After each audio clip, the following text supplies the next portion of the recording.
అయోధ్య రామ మందిరానికి ఈ విధంగా చేరుకోండి.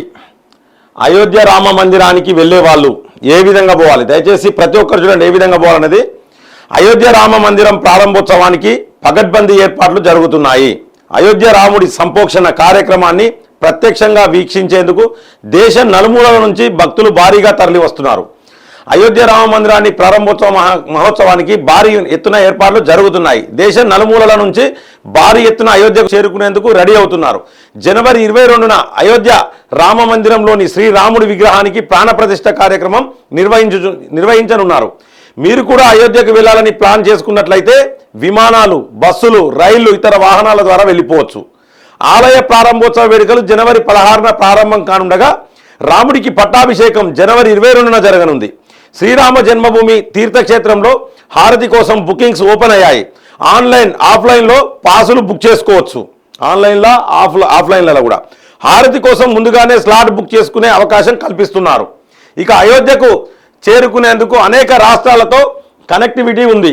విమానాల ద్వారా వచ్చే ప్రయాణికులు విమానాశ్రయం నుంచి సులభంగా ట్యాక్సీ బుక్ చేసుకొని ఆలయానికి చేరుకోవచ్చు. రైలు ద్వారా వచ్చే ప్రయాణికులు అయోధ్యలోని 2 రైల్వే స్టేషన్లలో దిగవచ్చు. ఫైజాబాద్ జంక్షన్, అయోధ్య జంక్షన్ స్టేషన్లు ఉన్నాయి. 2 అంటే రైల్వే జంక్షన్లు 2 ఉన్నాయి అక్కడ, అయోధ్య జంక్షన్ అలాగే ఫైజాబాద్ జంక్షన్. మన దేశంలోని నలుమూలల నుంచి రైళ్లు ఈ స్టేషన్లకు రాకపోకలు సాగించేందుకు వీలుంది. ఐఆర్సిటిసి ద్వారా టికెట్ బుక్ చేసుకొని ఈ 2 స్టేషన్లకు చేరుకోవచ్చు. అయోధ్య రామ మందిరానికి బస్సుల ద్వారా కూడా చేరుకోవచ్చు. అయోధ్య జాతీయ రహదారులకు దగ్గరగా ఉంటుంది. ఏదైనా బస్ బుకింగ్ యాప్ ద్వారా ఈజీగా బస్ బుక్ చేసుకోవచ్చు.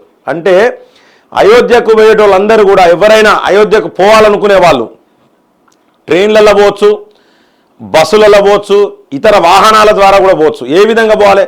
ట్రైన్ అయితే 2 రైల్వే జంక్షన్లు ఉన్నాయి. అలాగే ఫ్లైట్ అయితే ఫ్లైట్లో కూడా పోవచ్చు. వేరే వాహనాలు ఏమైనా ప్రైవేట్ వాహనాలు అయితే పోవచ్చు. హారతికి కూడా స్లాట్స్ బుక్ చేసుకోవచ్చు.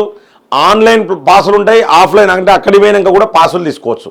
ఈ విధంగా అన్ని రకాల ఏర్పాట్లు కేంద్రం చేసింది. దీంట్లో ఎటువంటి ఎవరికి కూడా ఏ ఇబ్బంది, అసౌకర్యం కలగకుండా మ్యాక్సిమం కేంద్ర ప్రభుత్వం అనేది అన్ని రకాల సదుపాయాలు అక్కడ కల్పించడం జరిగింది. కాబట్టి కొంతమంది ఈర్షపడుతున్నారు. రాముడిని బైకాట్ చేసింది కాంగ్రెస్. మనం కాంగ్రెస్ అయితే ఖచ్చితంగా బైకాట్ చేయాల్సిన అవసరం ఉన్నది. దయచేసి రామ మందిరంకు ఖచ్చితంగా అంటే చాలామంది పోతా ఉన్నారు. జాగ్రత్తగా పోండి, పోయే వాళ్ళు రామ మందిరానికి జాగ్రత్తగా పోండి.